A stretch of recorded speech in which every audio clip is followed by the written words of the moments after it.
Well, they staged an epic and memorable battle in the Albury Murray Cup going back a month or so, and now they return to do battle once again at Penrith in the Renshaw Cup this Saturday night. I refer to Captain Hammerhead and also Swayze. I caught up with the trainer-driver of Captain Hammerhead, David Moran. Well, David, first of all, congratulations on what was a confident, aggressive and ask no quarter, give no quarter drive in the Albury Cup. It certainly was the stage setter for what would turn out to be an outstanding race. Yeah, it was, Mike. No, it was a terrific race and it was a great night all round, really. We obviously had the advantage on Swayze around a pretty tight track, so we had to sort of take full advantage of that, and thankfully it paid off. In saying that, David, neither horse appeared to handle the track. No, there's probably not a lot of horses that really do. They're quite big horses, both him and Swayze. So yeah, it's quite a tight, pretty flat track. So yeah, they both struggled to get around it a little bit. They were going quite quick times, so naturally probably going to. How do you see the Penrith track then? And you're off the second row along with Swayze.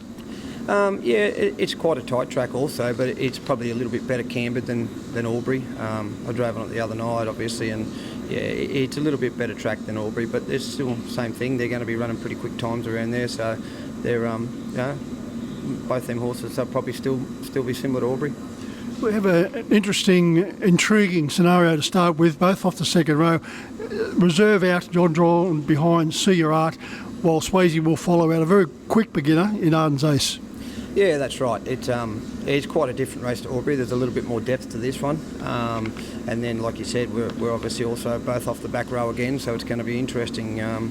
My bloke he seems to be better on the 1,000-metre tracks and back to the smaller tracks. He just he seems to be a bit uncomfortable here. He sort of seems to expose himself a little bit. He gets on his outside knee, where the smaller tracks he's quite flexible. So yeah, no, it'll be a very intriguing race.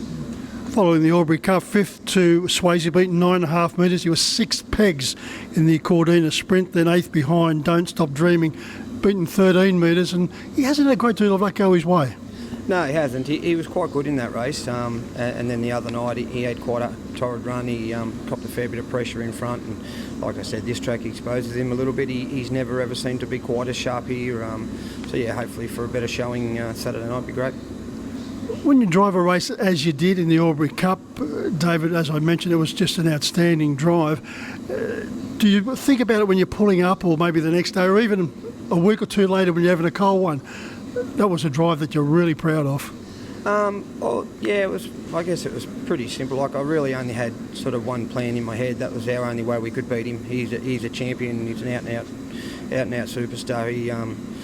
His run in the Albury Cup was massive, really. Like, it's all credit probably goes to both horses. They were fantastic, and you know what he did. He was sort of one off the fence there for quite a while, and it was really an outstanding run. So he's take nothing away from that. Penrith's probably going to be the same sort of thing, depending on scenarios early. If we can get in front of him, it's probably going to be a great spectacle again. But like I said, there's a lot more depth to this race, so it won't be a matter of just both of us going hammer and tong up front, because there's some nice horses that'll be sitting just off us. Just prior to the interview starting, you were having a look at the honour roll, and your name appears on a couple of those honour rolls, in particular with Lochinvar Art. Was there a drive there with your old mate that you're certainly proud of? Not particularly. I was more just proud of him. He was a pretty easy horse to drive. You drove him pretty strong. That's how he liked to race. So yeah, it sort of was more proudness of him and the races and some of the runs that he put in. More importantly. Prior to the drive with Captain Hammerhead on Saturday night in the 5th, on the hunt, racing very consistently, nicely drawn. Yeah, she's going terrific. She's quite a speedy mare. She's got good gate speed, so that looks like a suitable race for her. Fingers crossed. About 6 or 7 months ago, we were having a chat, and you said you were starting to get a bit tired and worn out as far as the driving side of the industry was concerned. Over the past 3 or 4 months, you've been driving plenty of winners. Renewed enthusiasm? Yes and no. Yeah, I sort of wanted to obviously keep the bank balance afloat, and then also, I've got a lot of owners that send you horses that they wish for you to drive them also. So that sort of makes it a little bit tricky. Sometimes you put other drivers on, and something doesn't go to plan or whatever it may be, and you sort of got to answer to that also. So sometimes it's just easier to drive them myself. But I don't mind. I don't mind jumping off and put someone decent on.